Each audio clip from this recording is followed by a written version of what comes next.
Hello बच्चों, कैसे हो आप सब। मैं आपका स्वागत करती हूँ देव्यांशी कक्षा स्टडी में। आज हम पढ़ने वाले हैं पार्ट 3। ये है सोशल साइंस ज्योग्राफी चैप्टर सौरमंडल के ग्रह। ठीक है। और आज हम पढ़ेंगे बुध। जो बुध होता है वो क्या होता है, बुध जो होता है वो सूर्य के चारों ओर एक परिक्रमण 88 दिन में अपने अक्ष पर घूमने के लिए 59 डेज का टाइम लेता है। ठीक है। और हम अब पढ़ेंगे सेकंड है शुक्र। शुक्र क्या होता है कि शुक्र जो है चारों ओर एक परिक्रमण करने के लिए 255 डेज का अपने अक्ष पर घूर्णन करने के लिए 243 डेज का टाइम लेता है। ठीक है। और अब ये आ गया पॉइंट नंबर 3। ठीक है। पॉइंट नंबर 3 में आता है पृथ्वी। पृथ्वी जो होता है वो सूर्य के चारों ओर एक परिक्रमण करने के लिए 365 डेज का समय लेता है और अपने अक्ष पर घूर्णन करने के लिए 1 दिन और चंद्रमा की संख्या का है 1 दिन। ठीक है। अब आता है कि मंगल। मंगल क्या होता है कि मंगल सूर्य के चारों ओर एक परिक्रमण करने में 687 डेज का समय लेता है और अक्ष पर घूर्णन करने के लिए 1 दिन का समय लेता है और चंद्रमा की संख्या जो होती है वो होती है 2। ठीक है। अब हम नेक्स्ट करेंगे बृहस्पति। अब बृहस्पति क्या होता है कि बृहस्पति जो होता है सूर्य के चारों ओर एक परिक्रमण करने के लिए 11 साल, ठीक है, 11 साल लेता है और 11 महीने लगभग 12 साल अपने अक्ष पर घूर्णन करने के लिए 9 घंटे का समय लेता है।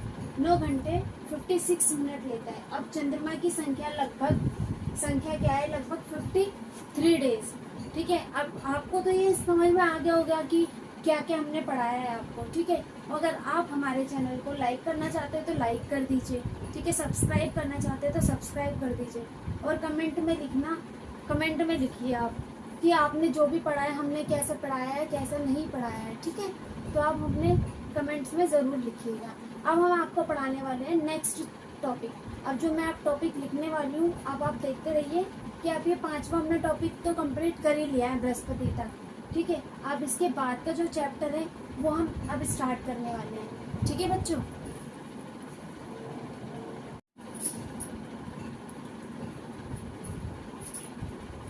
आज हम पढ़ने वाले हैं सोशल साइंस ज्योग्राफी चैप्टर 1 सौरमंडल में पृथ्वी। अब हम आज स्टार्ट करने वाले हैं पार्ट 3। हमने पार्ट 3 में आपको 5 पॉइंट बता चुके हैं।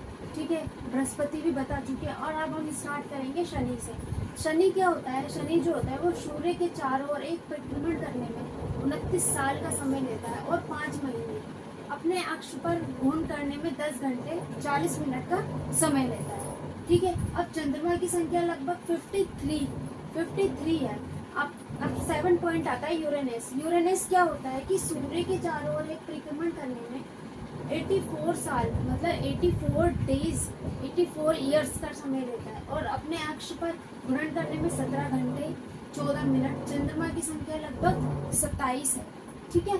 अब 8वां आता है नेपच्यून। नेपच्यून में क्या होता है कि सूर्य के चारों ओर एक परिक्रमण करने के लिए 164 ईयर्स मतलब 164 ईयर्स का समय लेता है अपने कक्ष पर घूर्णन करने में 16 घंटे 7 मिनट और चंद्रमा की संख्या होती है 13। ठीक है। हमने तो ये आपको पढ़ा दिया है। अब हम आपको रिवाइज कराना चाहते हैं। अगर आप इसको नोट डाउन करना चाहते हैं तो आप नोट डाउन कर सकते हैं। ठीक है। और अगर आप नोट डाउन नहीं कर सकते तो आप इस वीडियो को स्किप करके दोबारा भी देख सकते हैं। ठीक है। और अब हम आपको ये पढ़ा दिया है। अब हम आपको एक बार और रिवाइज करा देते हैं कि शनि क्या होता है। शनि जो होता है वो सूर्य के चारों ओर एक परिक्रमण करने में समय लेता है 29 साल 5 महीने और अपने अक्ष पर घूर्णन करने में 10 घंटे और 10 मिनट का समय 40 मिनट का समय लेता है। ठीक है। चंद्रमा की संख्या लगभग होते हैं 53 ईयर्स। और यूरेनस क्या होता है, यूरेनस होता है सूर्य के चारों ओर एक परिक्रमण करने हैं। ठीक है। और 84 ईयर्स का समय लेता है अपने अक्ष पर घूर्णन करने में 17 घंटे 14 मिनट और चंद्रमा की संख्या जो होती है लगभग 27 होती है।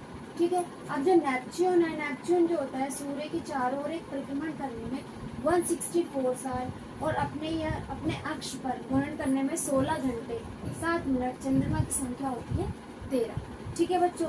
और आप इसको नोट डाउन करना चाहते हैं तो आप नोट डाउन भी कर सकते हैं और अगर स्क्रीनशॉट लेना चाहते हैं तो आप स्क्रीनशॉट भी ले सकते हैं। ठीक है।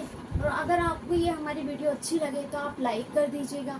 अगर आपके चैनल को सब्सक्राइब करना चाहते हैं हमारे चैनल को तो आप सब्सक्राइब भी कर सकते हैं। ठीक है। और हमने तो आपको ये पढ़ा दिया है, अब हम इसके बारे में अब नेक्स्ट चैप्टर स्टार्ट करने वाले हैं। अब पार्ट 4 स्टार्ट करेंगे, ठीक है बच्चों।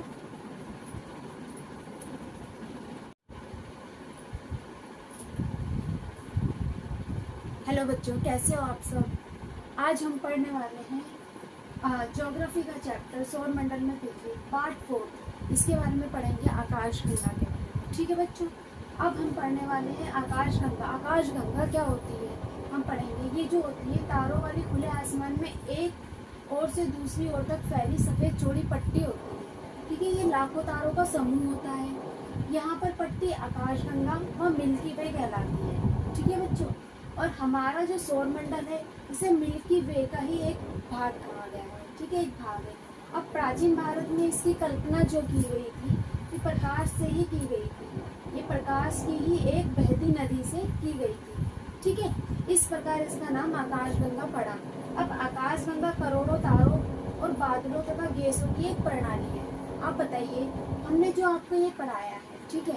अब एक बार और रिवाइज करा देती हूँ आपको कि ये जो तारों वाली खुले आसमान में एक और दूसरी ओर तक फैली ये चौड़ी सफ़ेद पट्टी होती है, ये लाखों तारों का समूह होता है, ठीक है। ये पट्टी आकाशगंगा और मिल्की वे कहलाती है। अब इंग्लिश में हम इसको बोलेंगे मिल्की वे, ठीक है बच्चों। अब हमारा जो सौरमंडल है वो मिल्की वे का ही एक भाग है। मिल्की वे का मतलब क्या होता है, आकाशगंगा, ठीक है। अब ये प्राचीन भारत में इसकी कल्पना प्रकाश की ही एक बड़ी बहती नदी से की गई थी। अब इस प्रकार इसका नाम आकाशगंगा पड़ा, तो इसको इंग्लिश में हम मिल्की वे ही कहेंगे। आकाशगंगा करोड़ों तारों और बादलों तथा एक गैसों की एक प्रणाली है, ठीक है बच्चों। अगर आपने ये सारा नोट डाउन कर सकते हैं, नोट डाउन कर लीजिए। और अगर आप इसको वीडियो को दोबारा देखना चाहते हैं तो आप इस वीडियो को दोबारा भी देख सकते हैं, ठीक है। अगर स्क्रीनशॉट लेना चाहते हैं तो आप इस वीडियो का स्क्रीनशॉट भी ले सकते हैं, ठीक है। अब नेक्स्ट चैप्टर है जो अब नेक्स्ट के बारे में हम पढ़ेंगे, ठीक है। अब मैं आप इसको है ना इरेज करने वाली हूँ। अगर आपने इसको नोट कर लिया है तो ठीक है। हेलो बच्चों, अभी हमने आपको पढ़ाया आकाशगंगा के बारे में। अब हम पढ़ने जा रहे हैं ब्रह्मांड के बारे में। जो ब्रह्मांड होता है वो क्या होता है, ये लाखों आकाशगंगाएं मिलकर ब्रह्मांड का निर्माण करती है, ठीक है। अब ये ब्रह्मांड का निर्माण करती है तो ब्रह्मांड की विशालता क्या होती है कि कल्पना करना अत्यधिक कठिन है। अब हमारी जो पृथ्वी है, पृथ्वी भी एक ब्रह्मांड है। हम पृथ्वी पर रहते हैं तो पृथ्वी भी एक ब्रह्मांड है। ये पूरा का पूरा फैला हुआ है, ठीक है। अब ये फैला हुआ क्यों है, क्योंकि ये ब्रह्मांड है, ये आकाशगंगा के कारण ही ब्रह्मांड बनता है, ठीक है। और ये जो हमने आप पढ़ाया, मैं एक बार आपको रिवाइज करा देती हूँ कि आप ये समझ लो कि लाखों आकाशगंगाएं मिलकर ब्रह्मांड का निर्माण करती हैं। और हम जो बने हैं तो हम यहाँ पृथ्वी पर रहते हैं। हम किससे बने, हम ब्रह्मांड से ही बने हैं, ठीक है। तो ये ब्रह्मांड किसने बनाया है, ये ब्रह्मांड आकाशगंगा ने मिलकर ही बनाया है, ठीक है। और ब्रह्मांड की विशालता क्या होती है, कल्पना करना अत्यधिक कठिन है। इनकी हम कल्पना ही नहीं कर सकते क्योंकि ये बहुत ज़्यादा होती है, अनगिनत होती है, ठीक है। और बच्चों, अगर आपको ये समझ में आ रहा है तो ठीक है, आप इसे नोट डाउन भी कर सकते हैं। और अगर आपको ये समझ में नहीं आए तो आप अपनी ये हमारी वीडियो को स्किप करके दोबारा भी देख सकते हैं, ठीक है। और अगर आपको ये वीडियो अच्छी लगी है तो आप इसको लाइक करें, सब्सक्राइब करें, ठीक है। और आप हमारे चैनल को सब्सक्राइब करना ना भूलें। हमारे चैनल से जुड़ते रहिए ताकि हम इसका नोटिफिकेशन वीडियो हम आपको पहुंचा सकें, ठीक है। अब हम इसके बारे में, अब मैं इसको इरेज करने वाली हूँ। अब इसके बारे में हम क्वेश्चन आंसर के बारे में हम करेंगे, ठीक है बच्चों। ओके।